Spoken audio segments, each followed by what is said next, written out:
अगर डैडी का फोन आए तो उनसे कह देना कि मैं कॉलेज से सीधे हेल्थ क्लब जाऊँ। So friends, if daddy calls, tell him I'll go to the health club from college. So dear friends, देखिए यहाँ पर if daddy calls, if का मतलब तो अगर होता है daddy. Daddy कौन है? ये थर्ड पर्सन है. So my friends, मैंने अपनी पिछली वीडियो में भी आपको बताया है कि जब भी हम थर्ड पर्सन की बात करते हैं तो उसमें जो वर्ब लगता है उसमें as यूज होता है. तो थर्ड पर्सन कौन होता है? फर्स्ट पर्सन हम आई को कहेंगे यानी मैं, आई मीन्स मैं. सेकेंड पर्सन का मतलब होता है यू मीन्स तुम. तो आई और यू, मुझे, मैं और तुम को छोड़कर, आई और यू को छोड़कर जब हम किसी तीसरे इंसान के बारे में बात करते हैं, किसी तीसरी चीज के बारे में बात करेंगे तो उसे हम थर्ड पर्सन कहते हैं. तो यहाँ पर डैडी क्या है? डैडी तीसरे पर्सन है. तो इसीलिए इफ डैडी कॉल, यहाँ पर देखिए कॉल जो CALL कॉल है उसमें एज यूज हुआ है. क्यों? क्योंकि डैडी जो है वो थर्ड पर्सन है, इसीलिए यहाँ पर ये जो कॉल है ये वर्ब है, तो वर्ब में एज यूज हुआ है. इफ डैडी कॉल्स का मतलब होता है कि अगर डैडी कॉल करते हैं, सो टेल हिम. टेल मतलब बोलना, हिम मतलब उसे. Okay, so tell him I'll go to the health club from college. So friends, ये जो I के बाद apostrophe है, double L, इसका full form होता है I will go to the health club. Go का मतलब होता है जाना. So I will go मतलब मैं जाऊंगी to the health club from. Health club, उस हेल्थ क्लब का नाम है. फ्रॉम मतलब से, और उसके बाद लिखा है कॉलेज. सो फ्रॉम कॉलेज मतलब कॉलेज से. अब देखो यहाँ पर कोई भी नहीं है, फोन ऐसे रखा हुआ है. So friends, no one is here and the receiver is kept off the hook. No one is here, no one का मतलब होता है कोई नहीं, और नो वन इज हियर का मतलब होता है यहाँ कोई नहीं है. तो आपको ये सेंटेंस एज इट इज ऐसे ही याद करना है और उसको एज इट इज ऐसे ही यूज करना है. And the next, and the receiver is kept off the hook. Receiver का मतलब जो फोन का जो जिसपे हम बात करते हैं उसे बोलेंगे receiver. And is kept, kept का मतलब होता है रखा, कीप का मतलब होता है रखना, और कीप का सेकेंड और थर्ड फॉर्म होता है केप.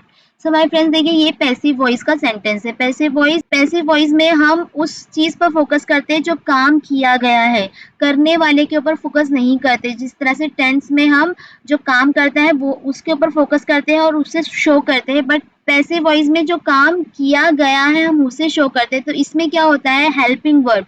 ये जो इज है ना, ये हेल्पिंग वर्ब है. हेल्पिंग वर्ब है इज एम आर, ये हेल्पिंग वर्ब है. अगर इज एम आर के बाद अगर कोई थर्ड फॉर्म, कोई वर्ब की थर्ड फॉर्म अगर लगी हुई है, इसका मतलब ये जो सेंटेंस है ये पैसिव वॉइस का सेंटेंस है.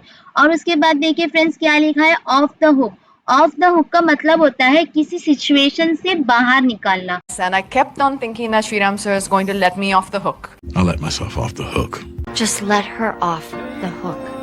अगर कोई किसी सिचुएशन में फंसा हुआ है तो उस सिचुएशन से उसे बाहर निकालना. और दूसरा इसका मीनिंग ये भी होता है कि अगर आपका फोन एक कंटिन्यूसली अगर सुबह से बज रहा है, रिंगिंग हो रहा है उसके अंदर, तो उसके लिए रिंगिंग ऑफ द हुक ये एक इडियम्स है, इसे यूज किया जाता है. और ऑफ द हुक मतलब आपका फोन अगर कहीं पर एज इट इज बड़े लॉन्ग टाइम से अगर रखा हुआ है तो उसके लिए हम ऑफ द हुक यूज करेंगे. So receiver is kept off the hook का मतलब है कि फोन ऐसे ही रखा पड़ा है, किसी ने रखा है. तो किसने रखा है उस पे फोकस नहीं हो रहा है, बस रखा पड़ा है इस पे फोकस हो रहा है. तो इसे कहेंगे पैसिव वॉइस का सेंटेंस. एक दिन मैं रहूं तो पता नहीं चोपड़ा पहले से क्या होगा. So friends, what will happen to this Chopra Palace in my absence? What happened का मतलब होता है क्या हुआ, और अगर what will happen आ गया तो मतलब क्या होगा. What will happen मतलब क्या होगा to this Chopra man, उस घर का नाम है Chopra place. So what will happen to this Chopra place in my absence मतलब मेरी गैर मौजूदगी में. Absence का मतलब तो आपको पता है गैर मौजूदगी, तो in my absence मतलब मेरी गैर मौजूदगी. हेलो सेठ जी, आप कैसे हैं? So friends, how are you का मतलब होता है कि आप कैसे हो. बढ़िया हूँ. I am fine मतलब मैं ठीक हूँ.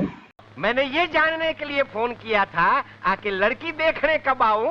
सो friends, I called up. Call up का मतलब होता है फोन करना. कॉल्ड अप मतलब फोन किया.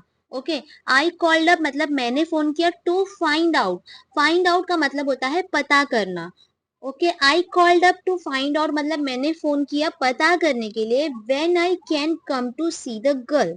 व्हेन मतलब कब, आई कैन मैं कब आ सकता हूँ, कम का मतलब होता है आना, सो व्हेन आई कैन मतलब सकना, कम मतलब आना, so when I can come to see the girl मतलब सी मतलब देखना, लड़की को देखने के लिए मैं कब आ सकता हूँ। अरे भाई कभी भी आइए, आप ही का घर है। So friends, whenever you wish to, this is your house. whenever का मतलब होता है कभी भी, जब भी, तब भी. Okay, so whenever you wish to मतलब जब भी आपकी मर्जी हो, this is your house मतलब कि तुम्हारा ही घर है. ठीक है। और बताइए धंधा पानी कैसे चल रहा है? सो फ्रेंड्स, ऑल राइट का मतलब होता है ठीक है. सो टेल मी, सो का मतलब होता है तो, इसीलिए भी हम सो के लिए यूज करते हैं. सो टेल मी तो बताओ मुझे, how is your business doing मतलब तुम्हारा बिजनेस कैसे चल रहा है, कैसे कर रहे हो. डू का मतलब होता है करना, डूइंग मतलब कर रहे हो. How is your business doing मतलब तुम्हारा बिजनेस कैसे कर रहे हो.